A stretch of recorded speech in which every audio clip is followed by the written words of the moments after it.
Welcome back. Next, Big Brother star Nikki Grahame on her constant battle with anorexia and her desperation to get well. Her story is next. Also still to come.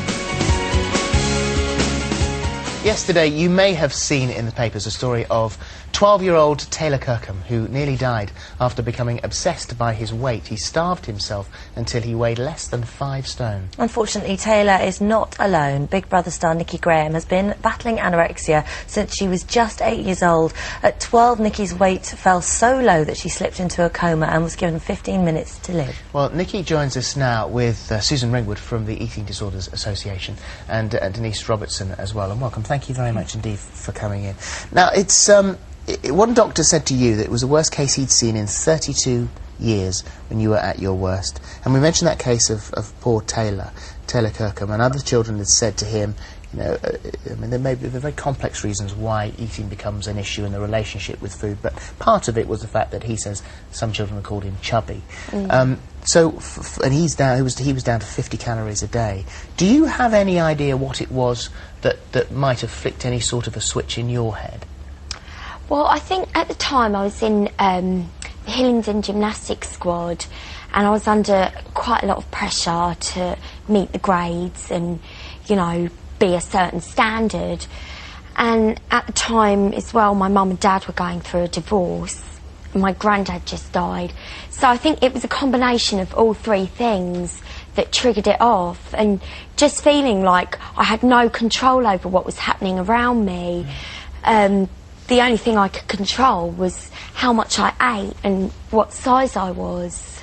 And this, I mean, this became very, very extreme. I mean, through most of your young life, you were in and out of different hospitals and institutions, kind of trying to get you back on track. And, I mean, the things, I mean, I've known, obviously, about you for a long time, from Big Brother and all the rest of it, and I knew that you'd battled with anorexia, but I didn't know the extremes of what you went through, actually. And, I mean, you were force-fed in hospital to try and get you to put on the calories, and you became quite clever about making it seem like you were progressing with your weight.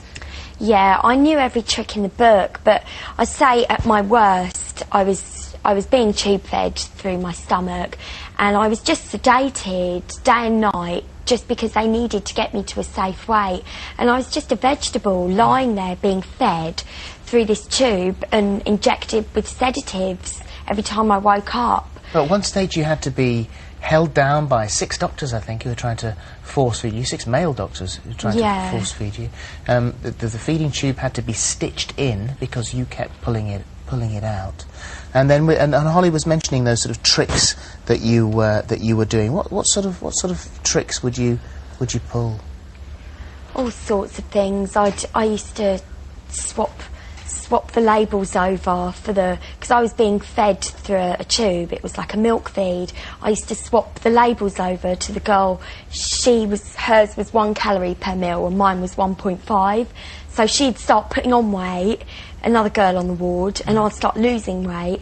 I'd plunge out what they'd put in me with syringes and fill up bottles. I would waterload. You were drinking the water out of your hot water bottle to try it before you'd go in to be weighed. Yeah, and even wearing extra socks, 8 pairs of socks to mop up the milk feed that I was spilling all over the floor. So this is very, very extreme, and you say also that it's gone hand in hand with OCD. I mean, it's developed into that. How has that affected you?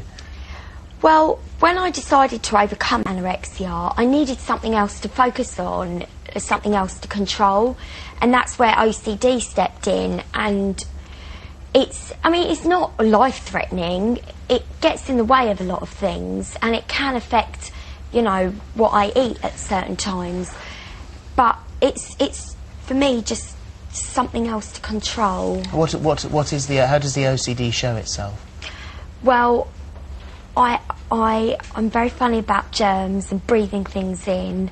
Recently I was away for a weekend, and I was convinced that there was lots of dust in the room, and because I thought I breathed all this dust in while I was sleeping, I couldn't eat breakfast the next morning. I was like, oh God, I've got too much germs in my body. So, can I ask you, when you were on Big Brother, I know lots of people play out the clip of when the air conditioning was on and you were saying it was so cold, and there's that clip of you screaming at Big Brother going, it's so cold, turn the air conditioning off, and we as a nation are laughing, going, shoot, you know, laughing, and I think this is the moment here. Actually, was this something to do with your OCD and the air coming in and... Yeah, air conditioning just blows germs around the room. Obviously, I don't like being cold either. That's another one of my pet hates. And you'd feel the cold as well, I would have yeah, thought, just because, well, I suppose I would feel it more. Your book here, Dying to be Thin, and you've kind of been very open and honest in this, documenting your whole battle with anorexia, which is still, as you say, ongoing. And you just said before we came to air then that you struggled because a lot of people look up to you who have suffered from anorexia themselves, and if your weight fluctuates, and I think your weight has gone down recently. I have lost a little bit of weight over the last year, and that was partly writing the book. It dug up quite a lot of old habits, which, you know, it's natural, I suppose, that that's going to happen.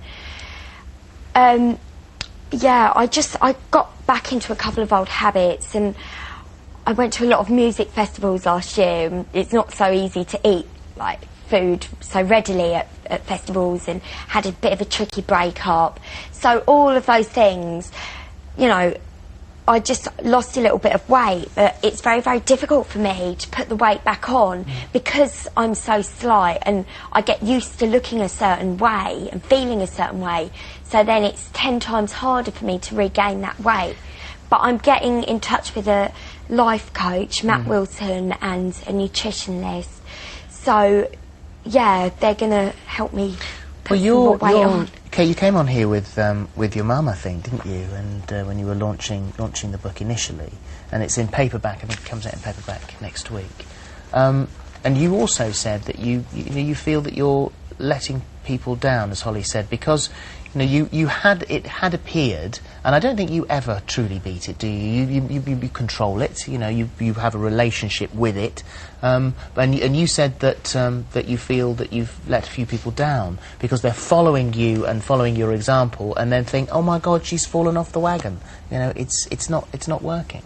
Yeah, I do feel like I've let people down just because I got so much positive feedback from young girls and guys that are suffering with eating disorders, saying that they saw me as an inspiration, as someone that can overcome. Yeah, but the nature of it is that it is something you're going to have forever, and you will fall off, get back on it, fall off, get back on it, but the fact that you can get back on it and then carry on, so this shows strength of character, which is still inspirational. It shows reality, doesn't it?